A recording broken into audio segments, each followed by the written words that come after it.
zanimivo, zlato medaljo ste si morali vzeti kar sami iz rok v bistvu pladnja, ki vam ga je prinesel predsednik Kajakaške zveze Slovenije.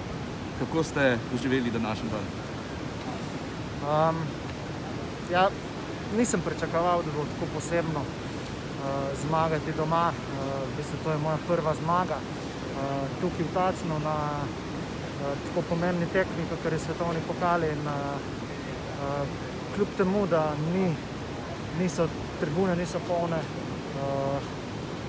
so me prevzeli eni posebni občutki in res sem vesel, da mi je danes uspela taka vožnja, kakor sem jo prikazal, in da sem konec koncev za konec sezone zopet pokažel tisto najboljšo predstavo.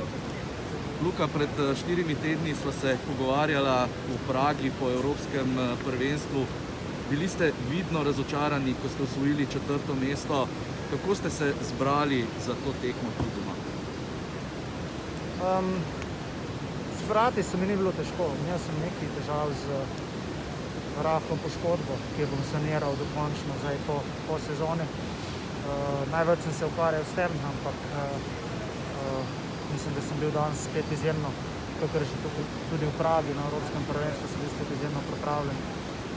Ampak nekako tam sem želel preveč in na koncu sem naredil tiste dve večji napaki, ki so nastale stopničk. Danes tukaj v Tacnu pa mislim, da sem skozi kvalifikacije v polfinalu in v finalu pokazal zmeraj le boljše vožnje. Čeprav, kot sem že povedal, nisem imel najboljših občutkov v finalu, ampak kljub temu se je treba boriti do konca in to sem danes naredil in to mi je prineslo tudi zmago.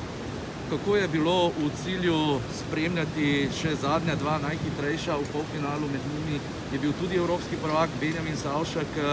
Kdaj ste začutili, da je to lahko vaš dan? Zavedal sem se, da moj čas je bil kar zelo dober.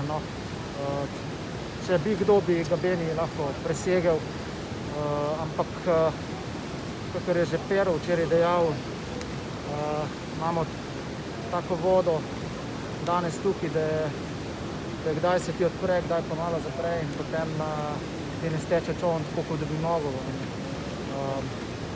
Moram reči, da nisem imel najbolj idealne vode, ampak, kakor sem že povedal, se je treba boriti tudi proti njej in še zmeraj Beni do zadnjega padca je bil na dobri poti. Po mojem bi šlo zelo tesno, ampak danes sem bil jaz najboljši in sem zelo vesel. Luka,